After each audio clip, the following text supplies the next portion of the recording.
감사합니다. 말씀 보도록 하겠습니다. 말씀은 창세기 39장 1절부터 3절, 3절 말씀입니다. 구약성경 창세기 39장 1절부터 3절까지 말씀을 우리 짧은 구절이니까 다 같이 한번 오늘은 같이 합독하도록 하겠습니다. 39장 1절부터 3절까지 말씀 같이 읽겠습니다. 시작. 요셉이 이끌려 애굽에 내려가매 바로의 신하 친위 대장 애굽 사람 보디발이 그를 그리로 데려간 이스마엘 사람의 손에서 요셉을 산이라. 여호와께서 요셉과 함께 하심으로 그가 형통한 자가 되어 그의 주인 애굽 사람의 집에 있으니 그의 주인이 여호와께서 그와 함께 하심을 보며 또 여호와께서 그의 범사에 형통하게 하심을 보았더라. 아멘. 잘되는 인생이란 무엇인가? 잘되는 인생이란 무엇인가? 라는 제목으로 하나님 말씀 나누기를 원하는데요.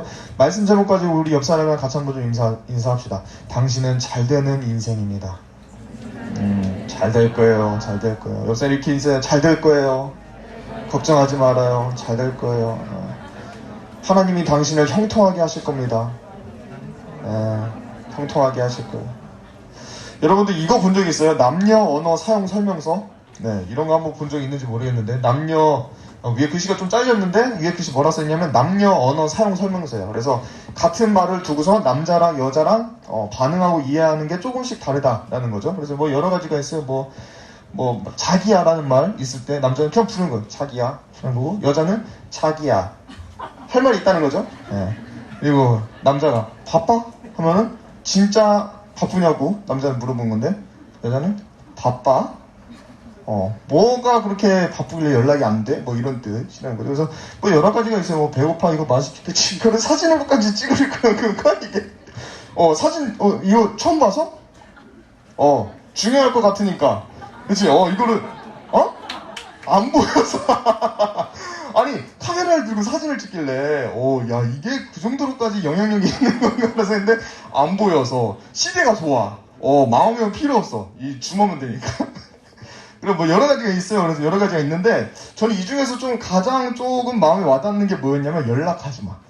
연락하지 마. 남자가 연락하지 말라는 건 진짜 말 그대로 바쁘니까 바쁘구나 또 혼자만의 시간을 원해가지고 연락하지 마. 나 바쁘니까 연락하지 마 이거예요. 근데 여자가 연락하지 마 했을 때 여자가 연락하지 말라고 했다고 연락 안 하면 어떻게 돼요? 남자들? 이게 뭐라고 써있어? 연락하지 마. 연락 안 하면 지읒됨. 지읒됨이 뭐야? 종 된다는 거지? 종이 됨. 노예가 된다. 잘됨. 그래, 연락하지 말라고 한다고 해서 뭐 진짜로 연락을 안 해? 그러면서 이건 나랑 왜 만나? 막 그런다는 거예요. 연락하지 말라고 할 때는 여러분 남자분들 어떻게 되냐면 찾아가는 거야. 아셨죠? 남자분들. 연락하지 마! 라고 했을 때 연락 안 하는 게 아니라 연락이 아니라 찾아가서 말씀을 드려야 되는구나 하고서는 찾아가셔야 돼요. 연애는 이렇게 아주 힘든 거예요, 여러분. 남자분들. 그러니까 하지 마요, 이런 거 연애. 힘드니까. 이렇게 남녀 간의 언어 차이가 있는 것처럼 하나님과 우리 사이에도 언어 차이가 있는 게 있어요. 그 대표적인 게 제가 봤을 때 형통인 것 같아요. 형통, 우리 입장에서 형통은 어떤 거예요? 형통. 잘 되는 거죠, 말 그대로. 말 그대로 잘 되는 거, 내 뜻대로 잘 되는 거. 그래서 내가 가고 싶은 직장 한 번에 취직되는 거. 형통이라고 생각하지. 또 내가 열심히 공부한 그 시험 한 번에 통과하는 거. 그거? 형통이라고 생각한다는 거. 또 내가 좋아하는 사람이랑 연애가 되는 거. 그것도 형통이다. 이렇게 생각한다는 거예요. 내 마음대로 내가 보기에 좋은 대로 하는 거를 우리는 보통 형통, 잘 되는 인생이다 라고 생각을 한다는 거예요. 근데 하나님의 입장에서 형통은 그것들과 좀 다르다라는 거예요. 하나님이 보실 때 형통은 어떤 거냐면 하나님과 동행하는 거. 하나님과 동행하는 것이 하나님의 입장에서는 형통이다라는 거예요. 그리고 오늘 그것을 아주 분명하게 보여주는 사람이 있는데 그 사람이 누구냐? 바로 요셉이에요. 요셉. 오늘 말씀에서 요셉은 오늘 말씀 같이 읽어보니까 형통한 사람이었다 그래요. 형통한 사람. 근데 문제는 뭐냐면 이 요셉의 지금 상황이에요. 이 요셉의 상황이 도저히 형통해 보이지가 않아. 형통하는 거리가 멀어 보여. 왜냐면 요셉은 지금 애굽 사람 보디발이라는 사람의 집에 노예로 있는 상황이에요. 여러분들이 요셉의 이야기를 한 번씩은 다 들어보셔서 아시겠지만 요셉은 어려서부터 아버지한테 아주 가장 사랑받는 아들이었죠. 그래서 채색 옷을 입었다고 했죠. 저처럼 이렇게 화려한 알록달록한 채색 옷을 입었다고 했죠. 또 이제 일은 안 하고 일은 형들이 다 하고 일은 안 하고 맨날 먹고 놀고 그리고 맨날 뭐만 해요? 잠만 퍼질러자. 그러니까 맨날 꿈만 꾸는 거 아니겠어요? 네. 그래서 꿈만 꾸던 그런 소녀. 그런데 그렇게 그러던 이 요셉이 형들의 시기로 인해서 구덩이에 빠지게 되죠. 구덩이에 빠져서 죽을 뻔했다가 결국에는 애굽의 노예로 팔려가게 된 상황이 지금 말씀의 상황이라는 거예요. 처음에 요셉이 채색 옷을 입고 많은 형들의 부러움을 샀을 때 요셉의 모습 어때요? 형통한 인생 같아. 잘 되는 인생이고 잘 사는 인생 같아 보여. 멋진 옷에 사랑을 독차지하는 인생. 좋은 인생 아니에요? 형통한 인생 아니에요?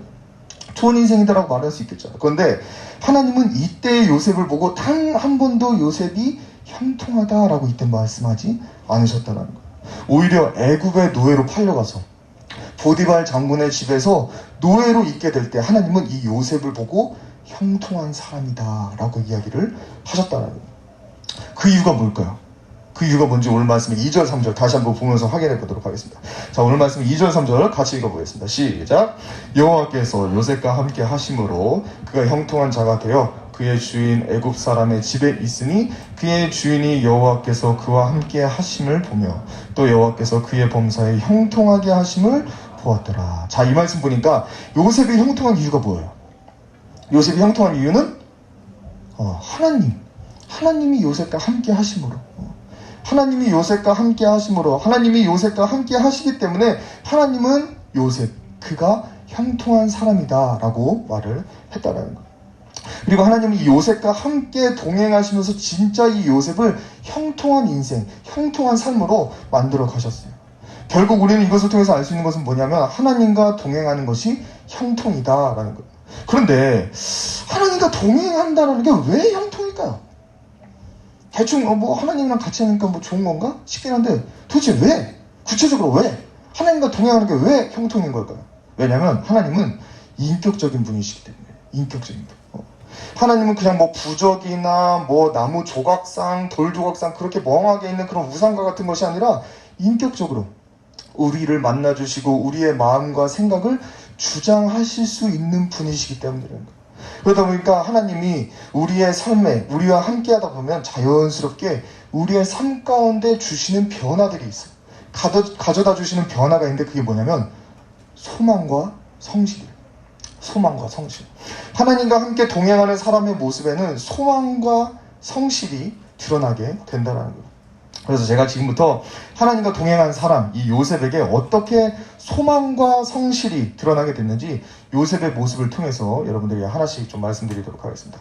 자, 하나님과 함께하고 하나님과 동행하는 사람들에게 나타나는 변화. 첫 번째는 하나님과 동행하는 사람은 소망을 가지게 된다는 거예요. 따라해볼까요? 하나님과 동행하는 사람은 소망을 가지게 된다. 소망. 요셉의 상황을 보세요, 여러분들. 요셉의 지금 상황은 도저히 희망을 갖거나 긍정적인 마음을 가질 수가 없는 그런 상황이었어요. 요셉은 아까도 제가 말씀드렸지만 굉장히 온실 속의 화초처럼 자랐던 사람이 바로 요셉이었어요. 아버지 야곱의 극진한 편애로 아주 귀하게 자랐고 또 좋은 대접받고 사랑만 받으면서 자라온 이 소년이 바로 요셉이었다는 거예요. 그러던 사람이 어느 날 하루아침에 형들에 의해서 노예로 팔려가게 된 거예요.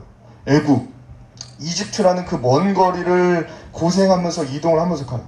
이제까지는 멋진 옷에 가려두었던 이 뽀얀 속살들을 이제는 뜨거운 햇볕에 내놓고 다 태워버리게 된 거예요. 마음을 의지할 대상도 없어요. 모든 사람들이 다 낯선 사람들이에요. 말도 통하지 않는 거예요. 이제는 사랑받던 사람이 이제는 천대받고 무시받고 그리고 매맞는 것이 일상이 된 상황이 지금 요셉의 상황, 요셉의 삶이라는 거예요. 잘 나가던 사람이었어요. 그리고 행복했던 사람이에요. 근데 이렇게 한순간에 나락으로 떨어지게 되면은 그 정신적인 충격이 얼마나 클까요? 가늠이 되세요? 그 정신적인 충격이. 온전한 정신을 가질 수가 있을까요? 온전한 정신 갖기 어려울 거야. 게다가 요셉의 이때 상황은 어땠냐면은 아직 마음이 완전히 자라지도 못한 청소년이었어. 청소년. 이때 지금 이 말씀의 배경을 17살에서 27 사이로 봐요. 그러니까는 청소년이었어. 팔려갈 때가 17살이었어요. 17살에 애굽으로 팔려간 상황이라는 거예요. 자, 청소년기 어때요? 이런 게 뭔가 마음이 굉장히 불안하잖아요. 청소년. 우리 최근에 이제 청소년을 지나온 사람들. 질풍노도의 시기. 맞아요. 이제 또 정체성의 혼란이 오는 그런 시기잖아요. 이런 상황에서 요셉은 충분히 자포자기. 인생을 포기하고자 하는 그런 마음이 충분히 들 수 있는 그런 상황이었었죠. 그럼에도 불구하고 요셉은 인생을 포기하지 않았던 거예요. 자포자기 그냥 될려면 되라 뭐 어떻게든지 뭐 되라 하지 않았다는 거예요. 요셉은 자포자기 하지 않았다는 거예요. 요셉이 이렇게 자포자기 하지 않을 수 있었던 이유가 있는데 그 이유는 바로 하나님과 함께 동행했기 때문이라는 거예요. 요셉은 요셉에게 꿈을 주시고 그리고 꿈을 주신 그 하나님이 지금 자기와 함께 하신다라는 그 믿음을 가지고 있으니까 지금 현실은 당장에는 막막하고 또 실망스럽다고 해도 절망이 아니라 하나님이 나를 도우실 것이다 라고 하는 희망, 그리고 하나님이 내 꿈을 이뤄주실 것이다, 하나님이 주신 꿈을 하나님이 이루실 것이다 라고 하는 소망을 품게 됐다는 거예요. 시편 기자도 낙심 가운데 이런 고백을 한 기록이 있어요. 시편 42편 5절 말씀인데 여러분들이 한번 좀 읽어주실래요? 같이 읽어봅시다. 시작.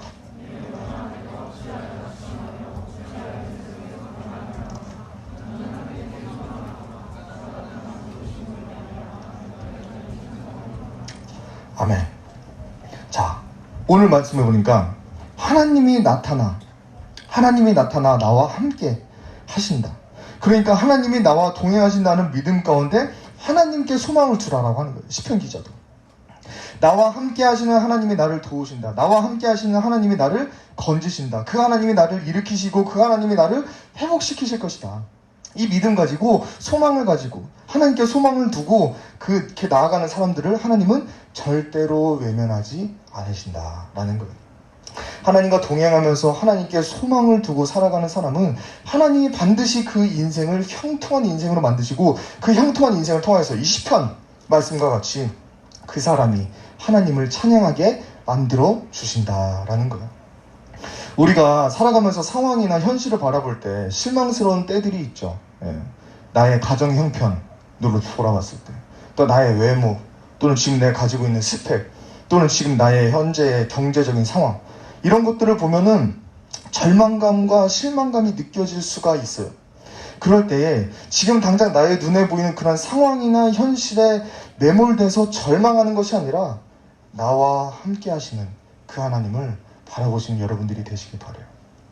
그리고 그 하나님께 소망을 두세요. 여러분들의 소망을 하나님께 두세요. 그러면 하나님이 여러분들의 인생을 반드시 다시 일으키실 거예요. 여러분과 함께 하시는 그 하나님이 반드시 여러분들의 인생을 회복시키시고 여러분들의 인생을 도우실 거라는 거예요. 어떤 낙심이 되고 절망이 오는 상황에도 하나님과 함께하면서 하나님께 소망을 두고 형통케 하시는 하나님을 인생 가운데 경험할 수 있는 저와 여러분들이 다 되시기를 우리 예수님의 이름으로 축복합니다. 아멘. 이렇게 하나님과 함께하는 사람이 형통한 이유 첫 번째는 하나님께 소망을 두기 때문이라는 거예요. 현실과 상황을 보는 것이 아니라 하나님께 소망을 두기 때문에 그 인생은 형통하다라는 거예요. 그리고 이렇게 하나님께 소망을 두는 사람은 그 삶의 모습이 또 변하는 게 하나 있어요. 하나님과 함께하면서 하나님께 소망을 두는 그 사람의 변하는 모습인데 그것은 뭐냐면 그 사람의 인생이 성실한 인생이 된다는 거예요. 성실한 인생. 그래서 하나님과 동행하는 사람은 성실하게 살아가게 된다라는 거예요. 요셉은 하나님과 동행하는 가운데, 하나님과 함께 동행하는 가운데 성실하게 살아갔어요. 그 모습이 결정적으로 드러나는 사건이 있는데 그 사건이 뭐냐면 보디발 장군의 아내의 유혹을 뿌리친 사건. 지금 있는 이 상황이 어떤 상황이냐면 요셉이 보디발 장군의 집에 노예로 팔려 들어간 상황이에요. 그렇죠? 근데 이 보디발 장군의 아내가 있어. 이 아내가 이 요셉을 유혹한 일이 있었다는 거예요. 이 요셉이 일을 워낙 잘하니까는 이 보디발에게 요셉이 인정을 받았어요. 그래서 그 가정의 가정 총무, 그러니까 뭐 노예 중에서 뭐 최고 노예? 뭐 그 정도가 된 거예요. 그렇게 가정 총무라고 해서 이제 그 집의 최고 노예 자리가 되는 거죠. 그렇지만 그럼에도 불구하고 요셉은 여전히 노예예요. 노예. 예. 그렇기 때문에 이 집의 주인이 죽어 하면은 죽는 신용이라도 해야 되는 게 노예들이었어요. 예. 그런데 이 보디발 장군의 아내가 이 요셉에게 계속해서 성관계를 요구하는 거예요. 성관계를. 근데 처음에는 이 성관계를 요구하던 게 나중에 명령으로까지. 노예니까 성관계를 요구하게 된 거예요. 근데 이런 상황에서 노예는 사실 선택권이 있을까요? 없을까요? 없는 거예요. 주인이 그러면은 그냥 가야 돼. 해야 된다는 거예요. 근데 이런 상황에서 요셉이 이렇게 대꾸를 해. 그 주인에게. 뭐라고 대꾸를 하나? 39장 9절 그 아래 있는 말씀이거든요. 우리 39장 9절 같이 한번 읽어봅시다. 시작. 이 집에는 나보다 큰 이가 없으며 주인이 아무것도 내게 금하지 아니하였어도 금한 것은 당신뿐이니 당신은 그의 아내임이라. 그런즉 내가 어찌 이 큰 악을 행하여 하나님께 죄를 지으리까. 아멘. 제가 아까도 말씀드렸지만 이때 요셉의 나이가 몇 살에서 몇 살이라고 했어요? 17에서 27이라고 했었어요. 그러니까 지금 요셉이 17에서 27살 사이의 나이라는 거예요. 근데 사실 이때가 남자들 어때요? 남자들 이때가 성욕이 제일 왕성할 때야. 그쵸? 지금 다 왜 다들 왜 나만 쓰레기야? 다들 뭐 경건한 척하고서 왜 이러고 있어 새침하게? 그렇죠 이래야지. 그렇잖아. 남자들 17에서 27이 가장 왕성할 때란 말이에요. 근데 지금 이런 상황에서 요셉은 자기의 본능이 아니라 지금 요셉과 함께하고 계시는 그 하나님을 의식하고 있는 거야. 그러면서 이렇게 말을 한 거야. 내가 어찌 이 큰 악을 행해서 하나님 앞에 죄를 지으리까. 노예 주제에 주인에게 그렇게 이야기를 하고 있었더라고요. 여러분, 이 성실이라는 건요, 뭔가를 그냥 열심히만 한다고 해서 성실이라고 하지 않아요. 예. 도둑질을 열심히 해. 그럼 그 도둑 보고 성실하다 그래? 아니죠. 예. 이 성실이라는 것은 뭐냐면은 바른 일에 최선을 다하는 것을 성실이라고 하는 거예요. 그래서 성실이라는 것은 무조건 열심히만 한다고 해서 그게 성실하다라고 할 수는 없다는 거예요. 바른 일에 최선을 다하는 것, 그것이 성실이라는 거예요. 그리고 요셉은 그렇게 성실한 사람이었어. 바른 일에 최선을 다하는 사람. 아무 일에나 최선을 다하는 게 아니라 바른 일에 최선을 다하는 사람. 그러다 보니까 이 요셉은 보디발 장군에게 성실함을 인정을 받아서 그 집안의 가정 총무까지도 했었던 거예요. 그런데 이 요셉에게 이러한 성실함이 어디서 나온 것인가 보니까 그것은 바로 요셉의 신전의식. 하나님 앞에 선 의식. 코람데오 들어봤죠? 코람, 뭐뭐 앞에서 데오, 하나님 앞에서 하나님이 지금 나의 앞에 있다. 또 임마누엘 들어봤죠? 임마누엘 뜻이 뭐예요? 임마누, 이미 뭐뭐와 이미 위드의 위드, 이미 위, 그리고 마누가 아나쿠노, 우리. 그래서 임마누가 우리와 함께 하신다의 이제 줄임말, 임아나쿠노의 줄임말, 임마누, 우리와 함께 하신다. 누가? 하나님이 나와 함께 하신다. 이렇게 하나님이 나와 함께 하신다라고 하는 그 동행, 하나님이 나와 동행하신다라는 그 의식을 가지고 있으니까 요셉은 모든 일에 성실할 수밖에 없는 거야. 하나님이 지금 나와 함께하고 계신데 내가 어떻게 불성실하게, 내가 어떻게 바르지도 않은 것에 열심을 낼 수 있는가 하는 거예요. 그러다 보니까 죄의 유혹과 죄의 강요 앞에서도 굴복하는 것이 아니라 성실하게 바른 일에만 최선을 다하는 모습을 요셉이 보여주었다라는 거예요. 그리고 우리가 이렇게 요셉처럼 하나님과 동행하면서 소망을 품고 성실하게 살아가잖아요. 그러면 누구보다도 하나님께서 그 인생을 인정해 주시는 거예요. 세상에 누가 인정해 주기 전에 먼저 하나님이 그 인생을 인정해 주신다. 그리고 하나님이 인정해 주신다면 그 인생은 끝이야. 뭐가 더 필요해? 하나님이 인정해 주시면은 그 인생은 하나님이 책임지신다는 거예요. 형통한 인생, 잘 되는 인생은 이제 시간 문제일 뿐이라는 거예요. 시간 문제. 요셉처럼. 우리가 본문으로 살피지는 않았지만 우리는 모두 요셉의 결말을 알고 있어요. 그렇죠? 요셉은 노예로 끝나지 않습니다. 결국에 요셉은 어떻게 되냐? 30살에 애굽이라는 당시의 제1국가의 국무총리가 돼요. 총리가 돼, 총리. 그러니까 지금으로 말하면 미국 대통령, 미국 부통령 그 정도가 되는 거야. 그러니까는 그때 당시에 노예였어, 노예. 애굽의 노예였던 이 요셉이 그때 당시에 제1국가 파라오 다음에 국무총리가 됐다는 거. 이것보다도 더 잘된 인생, 이것보다도 더 형통한 인생이 있을까요? 없는 거죠. 근데 어떻게 이게 요셉이 그럴 수가 있었다는 거예요? 요셉이 하나님과 동행했기 때문에. 요셉이 하나님과 함께 했기 때문에. 요셉이 하나님과 함께 동행하면서 하나님 안에 소망을 품고 하나님과 동행하면서 바른 일에 최선을 다하는 성실함으로 모든 일을 대했을 때 하나님은 요셉의 인생을 형통한 인생으로 만들어 주셨다라는 거예요. 그리고 이것은 우리도 마찬가지예요. 이 요셉의 하나님이 우리의 하나님이시기도 해요. 우리의 인생의 형통은요, 그냥 우리의 눈앞에 보이는 어떠한 현실이나 상황이 우리의 인생의 형통을 결정하지 않는다라는 거예요. 우리가 뭐 원하는 학교를 갔다고, 또 원하는 직장에 들어갔다고, 또 내가 어떤 원하는 일을 이뤘다고, 또 뭐 내가 돈을 이번에 많이 벌었다고, 이번에 주식을 했는데 주식이 많이 올랐다고, 그것이 형통한 게 아니라는 거예요. 진짜 형통이라는 것은 무엇이냐? 하나님과 동행. 하나님과 동행하는 게 형통이라는 거예요. 우리가 하나님과 동행하면서 요셉처럼 하나님께 소망을 두고 하나님 앞에서 다른 사람의 눈을 의식하는 것이 아니라 하나님을 의식하면서 하나님 앞에서 성실하게 행하잖아요. 그러면 세상이 말하는 그 형통이라는 것들, 그것들이 우리 앞에 줄을 서는 거예요. 많은 사람들은 세상이 말하는 그 형통을 잡으려고 쫓아다녀요. 많은 사람들은, 세상의 사람들은 자기들이 형통이라고 생각하는 거, 뭐 성공, 그리고 물질, 그리고 좋아하는 뭐 이성, 그런 거 붙잡으려고 쫓아다닌단 말이야. 근데 하나님의 법칙은, 하나님의 방법은 그것이 아니라는 거예요. 하나님의 방법은 하나님과 함께하면서 하나님을 의지하고 하나님을 소망하는 가운데에 하나님 앞에서 성실하게 행하는 그 사람들을 하나님이 형통하게, 그 세상 사람들이 형통하다라고 말하는 것들이 따라오게 만드신다는 거예요. 이게 바로 형통한 인생, 잘 되는 인생을 만드시는 하나님의 방법이다라는 거예요. 사랑하는 청년선보 여러분들, 말씀을 맺도록 하겠습니다. 하나님은 여러분이 잘 되길 바라세요. 하나님은 여러분의 부모님보다도 더 여러분들이 형통한 인생을 살길 바라세요. 그게 하나님의 마음이에요.